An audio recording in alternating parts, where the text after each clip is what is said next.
Welcome everyone here today for the agenda briefing session. We'll declare the meeting open at 4 o'clock. Agenda briefing sessions are used to inform councillors on the items of business to be presented and discussed at the forthcoming Ordinary Council meeting. These meetings are open to members of the public who may request to present a deputation to council relating to an item on the agenda. No decisions are made at these meetings, although councillors can request additional information or alternative wording be provided to allow for motions to be prepared for consideration at the forthcoming Ordinary Council meeting. Any statement regarding any planning or development application made during an agenda briefing session is not to be taken as notice of approval.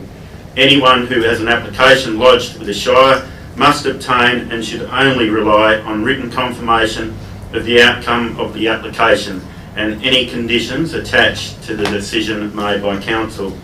An audio and visual record will be made by means of live streaming of these proceedings and uploaded to the Shire's YouTube page for viewing. Acknowledgement of country.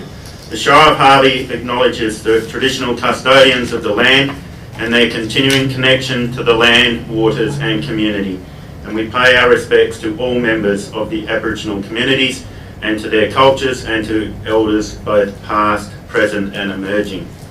Item 2, record of apologies and leave of absence. We have an apology from Councillor Jackson and leave of absence is nil. Item 3, declaration of members and officers' personal interest. The following disclosures of interest have been received before the meeting as per the screen. Are there any others? Yes. Councillor Campbell. Thank you, Mr. President. Same as Councillor Beach and Councillor Dickinson. Declare an impartiality interest on item 7.2.1, the Shire of Harvey Community Awards, as I know some of the nominees. But I'll stay in the chamber for the duration of this item. Thank you. Okay.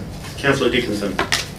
Sorry, there should be a correction for my impartiality. I know 2 of the nominees. I did send through the update on that. Thank you. I have an impartiality interest in 5.1.2 as I'm council rep on the Bidding Up Community Association.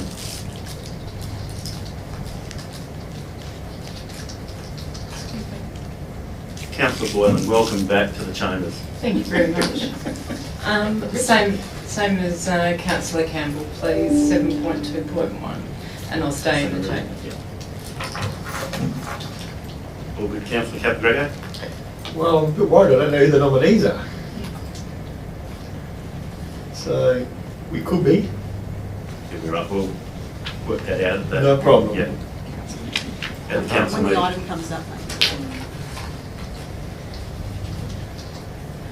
Okay, item 4, deputations. We have a deputation from Erin Spence at 42 Kelston Way, Australind. Welcome, Erin.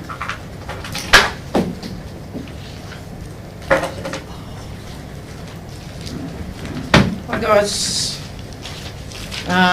my name's Erin Spence. Some of you I spoke to this morning about the Up in Smoke catering van coming to Harvey 4 days a week. I'm a small business owner in Harvey. I own a little chicken shop out there, and what we've seen already with the food trucks coming to Harvey is that on those days once a month when they do, myself and the pizza shop close early. We've reduced staff on those days. Business isn't booming in Harvey. There's not a lot of people around at any given time, and Up in Smoke are proposed to come out at all of our peak trading times, which would not only probably put us under, but a couple of other businesses as well.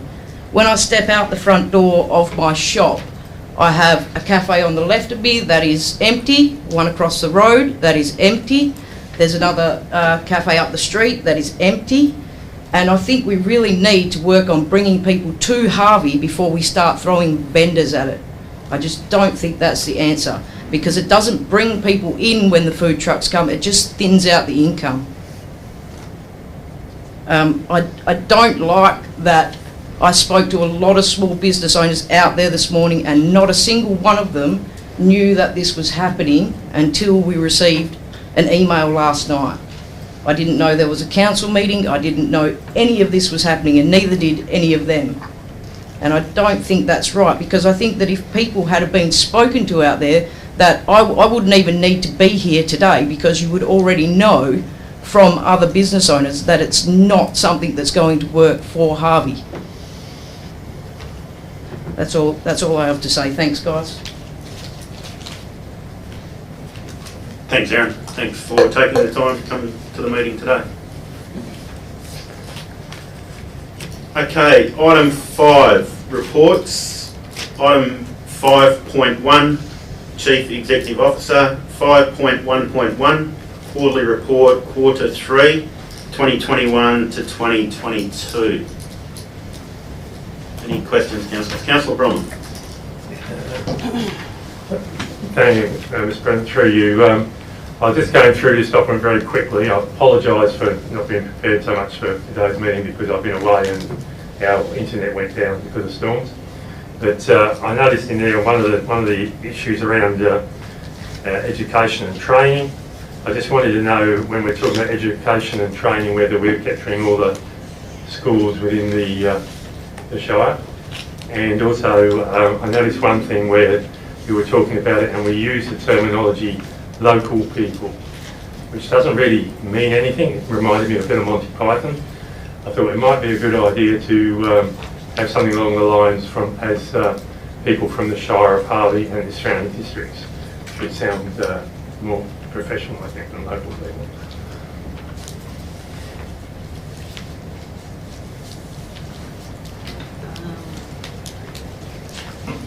Without knowing which action you're referencing, Councillor Bromham, I would say that we do engage with all of the schools throughout the Shire, and that was particularly evident through our early years strategy that was undertaken, and also our youth strategy.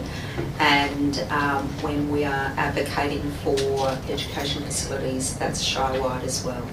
Yeah, I was talking, my apologies. No. I was actually talking about the area where we were advocating for employment within the Shire and other industries. I think we had 2 people sent to the Shire or something, and just wondered where we're getting those people from, and make sure we're spreading our net. Okay, in regards to traineeship opportunities and school-based trainees, yes, they are throughout the Shire. All right, good. Thank you very much.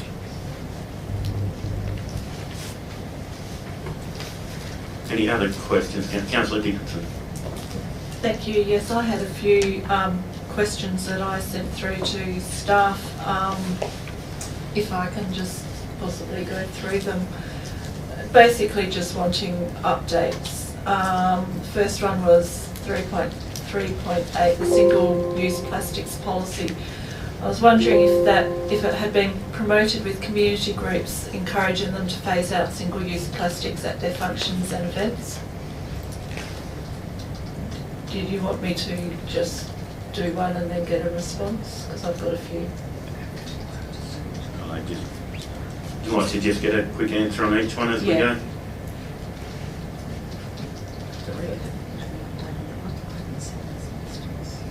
Yeah, Councillor, look, I'll have to take that one on notice. I'm not sure. I know Hayden Jones is online. He may have a bit more information. For any events run by community development, but look, personally, I need to take that one on notice. Okay. My next one was the Economic Development Strategy implementation plan, and the development tourism perspective. I was just wondering what the future time frame for the implementation was. It's quite an extensive document, so there's going to be obviously a periodic sort of implementation as we go through, and it's fair to say at the moment with the change of bringing tourism in. That's been quite a significant component of it. And the signage strategy has been one of the focus points at the moment as well. We are also having a look at where we're actually going to start to try and prioritise some. So we have had a look at it, and we're sitting down to actually see how we can sort of prioritise some of those issues a bit better than they are at the moment. But it is a big document, and we're chipping away at it. Thank you, especially with the signage that's been brought up at community Yes. land advisory group meetings. So There's a draft document sitting there that we're just going through with hopefully infrastructure and community development very shortly. thank you. And the development of the new local waste management strategy. It's a bit of a pie in the sky question, but a time frame. Yeah, look, we have made a start on that. Obviously, it's a little bit of a moving target at the moment with the future of waste management in the region. But yeah, we've made a start. But obviously, to make recommendations, given some of the unknown factors, is a little bit difficult to prepare a strategy that's going to move us forward at the moment. And my last one was the installation of air conditioning for the Utic Hall. Just a time frame and status on that, please. Yeah, look, there were some issues there with the power and the type of air conditioning units that they were going to install, and I'm still waiting for my officers to sort of give me a bit of a report on that one to find out have the issues been resolved, and if they have, when we're going to implement something, and have we got enough money on budget to do it. So I'll keep you posted on that one. Thank you. Are there any other questions, councillors, with 5.1.1? Okay, 5.1.2, lease licence and surrender of leases, Binning Up Bowling Club Incorporated and Binning Up Community Association Incorporated. Any questions, councillors?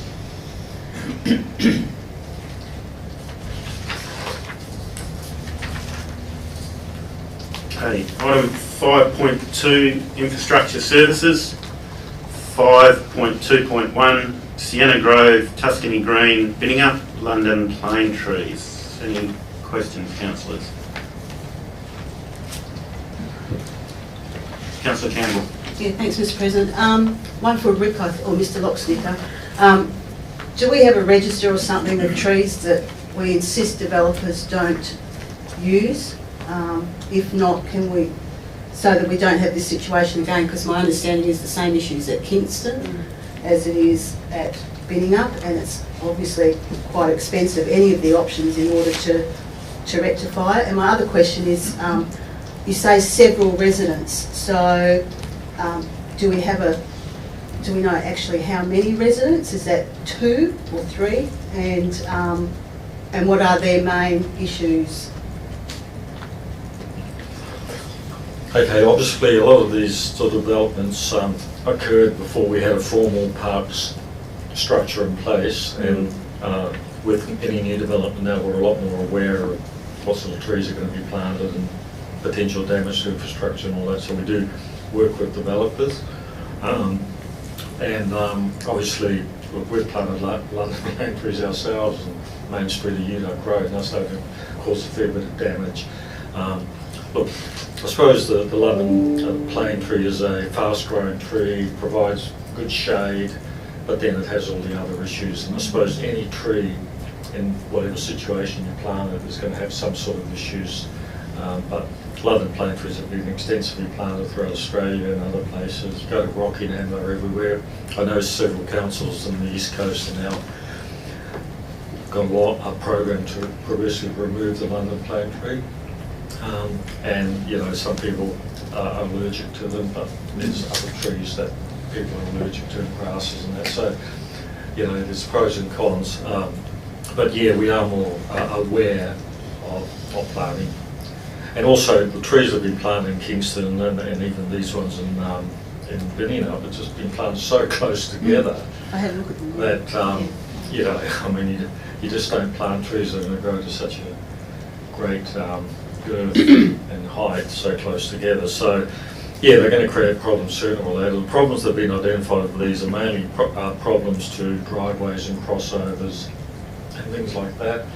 No actual property damage, building damage or anything has been reported, but I've no doubt that the roots are well inside the properties. In a sandy soil, they're not so bad, because, you know, they'll hit a hard sort of surface and go back down. Where in clay soils, it's a little bit different, as we see in Harvey. So yeah, and a number of people, look, 2 people have contacted me continually, and I just said, look, obviously we have to follow a process to see if there's an appetite in the community for these to be removed, and also I suppose we've come up with some options where we end up possibly, you know, removing some of the trees, but retaining some also on the park side, even though, having a look at the park, there's quite a number of trees in the park, but if you took all those London plane trees out, it would still look quite vegetated in that park. So what our preferred option is possibly moving forward is possibly look at taking the ones out on the verges, leaving the ones on the park side, and then probably thinning those out in the future. But look, if residents love the trees and they don't want them to come out, then we just have to manage them. So hence going out and consulting the community. Councillor Bromham. Thanks, President. Through you. I just wondered if, I just wondered through another option. I noticed that option 1 was to remove the trees near the houses. I wondered if another option would be to leave the ones on the park side and then just thin the ones out on the sides nearer driveways and things like that too, because they are too close together, you can see that. And then later on come along and thin the ones out on the park side as well. Yeah, look, obviously, look, you could come up with quite a number of options. I suppose we came up with 4 options, but there's probably other options too. And I suppose that once we report back to council, once we consulted, let's see where it goes, and there might well be another option that we look at. Also, Councillor Lovett raised a matter about whether we should be a bit proactive and go out and look at all the types of trees that are out there that may potentially start causing damage in the future, and start implementing something. I suppose it is a bit of a tricky one, and it'll need resourcing and someone to do it, but we get so many requests to remove birch trees, and we go out and inspect it, and the tree's perfectly healthy, it's not causing damage, but it's dropping leaves and making a mess. Now, that's not a reason why we would remove a tree, because all trees drop leaves and make a mess. The only times we would consider removing a tree is if it's structurally unsafe, if it's causing damage, there's a liability issue, things like that. So I suppose, where do you start and where do you stop? Because there's a perception by some people that all trees should be removed. Councillor Lovett. Yeah, thank you for that. I think there's also the issue like around Kingston as an example, where each street has a particular tree that's planted. There's probably I'd say 1 in 10 houses that still have a straight tree because the owners have taken them out anyway. So there's a whole range of issues with the straight trees, but I just think even if we focused on maybe one species at a time so that we know where we've got London plane trees that could potentially cause a problem in the future, and then they can be included in the maintenance plans to thin them or do something with them so that we don't get to that problem of having a major budget blowout because we've got to remove trees or do remedial works. So I just think to be aware so that we hopefully are reducing the problem. Yeah, and look, obviously I think I've mentioned in this chamber before that it's a resourcing issue in terms of trees, and until recently we didn't have a park section, now we have, and it'd be nice to be set up so that we can actually be proactive and plant trees. Obviously we've got a policy which we're developing where we want to control the verge trees. We don't want residents to go and plant trees. We don't want residents to take trees out. We want to control what's on the verge. And obviously we've worked with Simon's people, environmental people, to look at species that are suitable and not suitable and all that. So look, I think it's a space we need to get into moving forward. And obviously, you know, get into plant. There's suburbs out there with no trees, and then Kingston, there's trees galore, and some of them aren't suitable. So yeah, it's a space we really need to get into moving forward. Councillor Bromham. Yeah, thank you. Through you, Mr. President, I guess my concern here is the removal of the trees given present climate conditions and the benefits that they give. And I'm just wondering if we could, I know different types of trees provide different benefit. So I think that's another thing we should be looking at as well. So for instance, if you plant something like palm trees, they have half the significance of something from a rainforest. So even though I wouldn't be planting rainforest trees, we should at least determine what the benefit of the tree is. Yeah, look, and that's a good point. Look, when I was working in the metropolitan area, there's a big debate on trees, you know, the exotics versus the natives and this, that and the other, and all sorts of stuff. Streetscape trees, you know, what would you park in the streetscape compared with what you plant in the park and all that. And I think, as I said, moving forward, I think we need to look at, you know, the benefits, trees that attract birds and this and things like that, and what's an appropriate tree. And the other thing, sourcing trees. Sometimes it's hard to source a tree at a certain height when you're trying to create a streetscape. And normally, you know, the exotics, you can get them in a bigger specimen than a native often, unless you're proactive and you own and grow the natives in the nursery. So.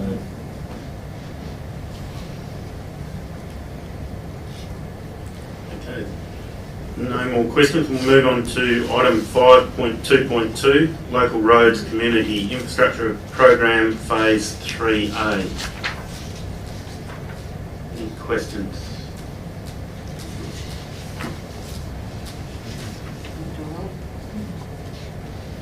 Okay. Item 5.2.3, closure of section of Treendale Road Reserve. Further report. Any questions? Councillor Dickinson. Yes, I was just wondering, the provision for public access along the Collie River bank for the people in Meadow Landing and future development along there. Because currently the residents in Meadow Landing walk along there for exercise and everything, and so I think that, just wondering if we're still going to be advocating for that. Yeah, look, it was interesting. I mean, this is obviously a project that is being run by Main Roads and the Alliance, and I mean, as a local government, under the Act, we need to endorse a closure of a road reserve. It's really a done deal anyway, I suppose, it's a formality. Some of the comments that came back were that, you know, they currently go along Treendale Road, they won't be able to do that anymore. Is there going to be an underpass there? Well, that's never been included in the project. And also, initially, the initial scope of the bore had principal shared path network. That was deleted. We sort of, you know, wrote quite a strong letter to the Minister and Main Roads objecting towards that, but it was deleted from the project. And very disappointing because, you know, our local bicycle network had linkages into the principal shared network along the bore. And the other disappointing thing is that they haven't included any infrastructure for future principal shared paths like underpasses and this, that and the other. So, you know, it may not happen ever. And also the current scope of the project's been cut back due to cost blowouts and whatnot, and certain overpasses that were going to be implemented further south are now being deleted from the project, and there's going to be roundabouts. So it's not going to be a true freeway as initially intended due to just the cost increases.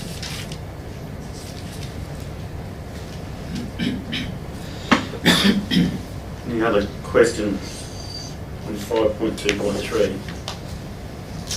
Okay, item 5.3, sustainable development, 5.3.1, policy 4.3.7, trading in public places for food vendors. Councillor Beach. Thank you, Mr. President. I didn't have a question until we had the presentation at the beginning of the meeting.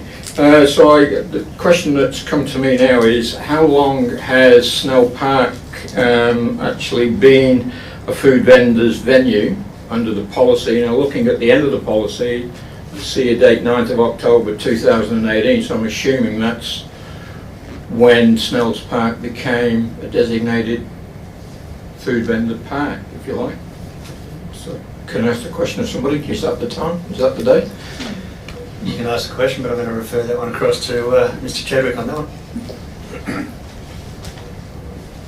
Thank you, through the chair. So the policy that you have before you is the policy that was written prior to this review, so that's why it's got that date there.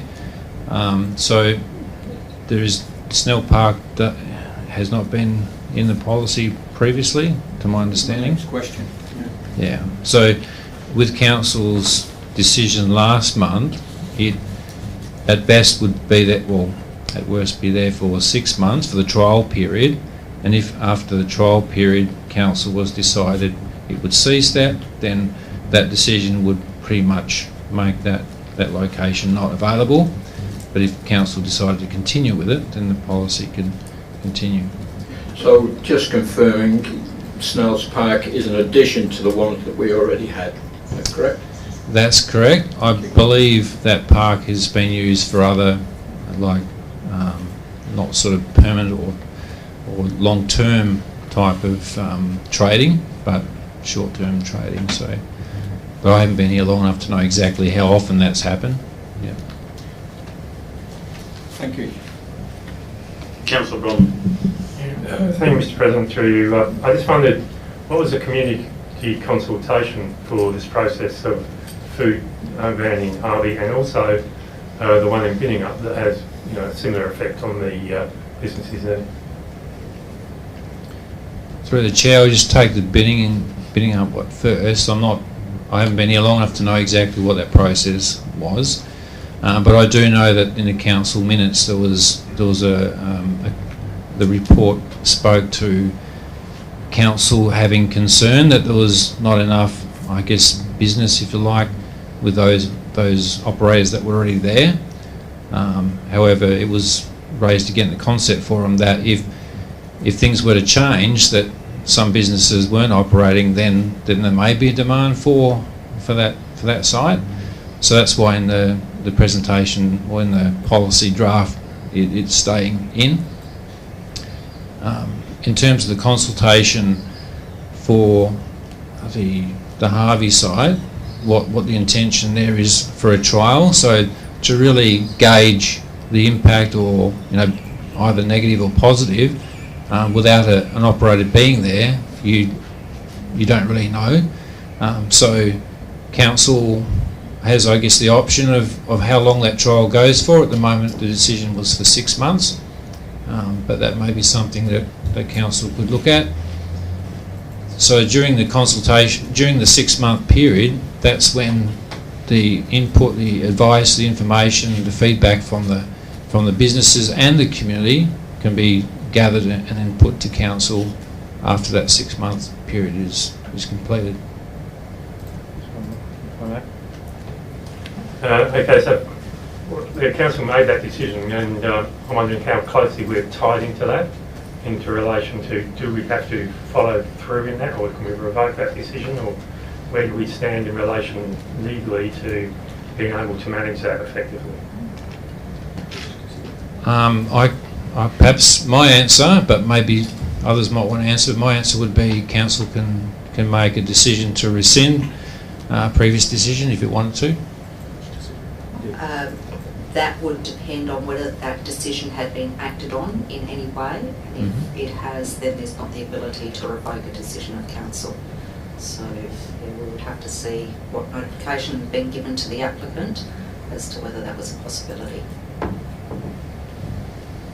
Councillor Cadbury. Thanks, Mr. President. Just got a question. The process for the assessment after the 6 months. Now, we've got a formal process of how do you actually assess whether the location is worthy to extension or has failed, hasn't got enough business, or have we got a formal way of assessing that, like that vendor? The assessment would be based on just the feedback that we receive, so we can put that feedback into, I guess, themes in terms of what the issues are, what the concerns are, and also from the other perspective, in terms of any feedback from the community, again, the themes that the community have come up with that either support or don't support the site continuing. Councillor Coleman. Thanks, Mr. President. So, I wasn't here in April, so am I correct in hearing you that there wasn't pre-consultation with our community vendors before this decision was made?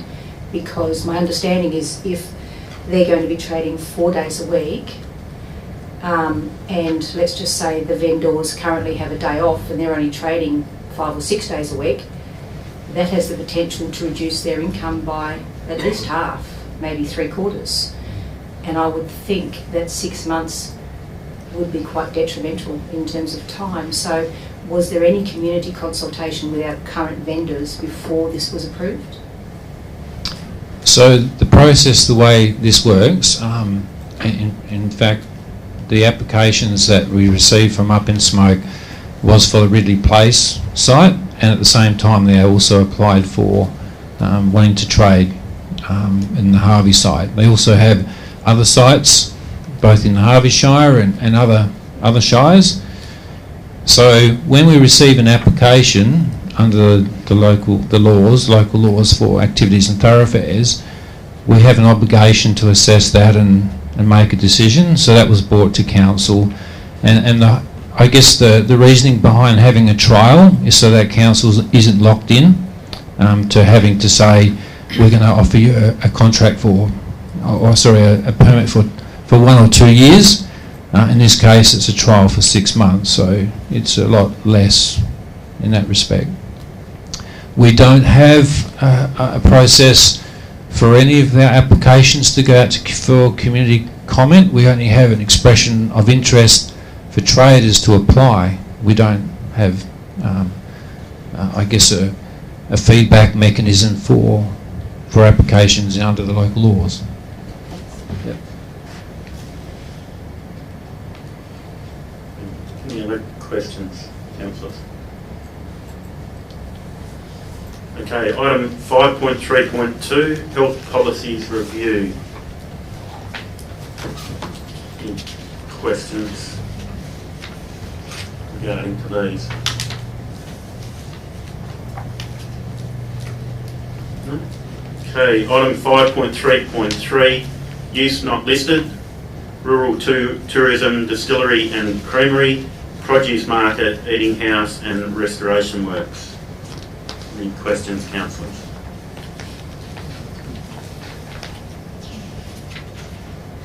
All good. Okay, item 5.4, corporate services. 5.4.1, financial statements as at 30th of April 2022. Any questions, councillors?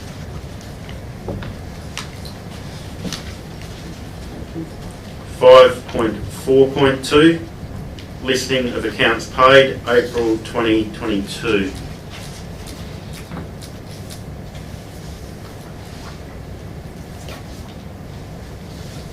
Questions? Okay, 5.5 community and lifestyle. Nil. Item 6, notice of motion for following meeting is nil. Item 7, matters behind closed doors.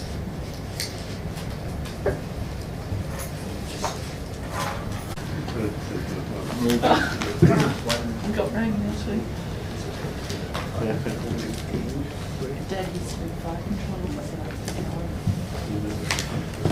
Okay, thank everyone for their attendance today, and we've finished discussing matters behind closed doors, so we'll declare the meeting closed at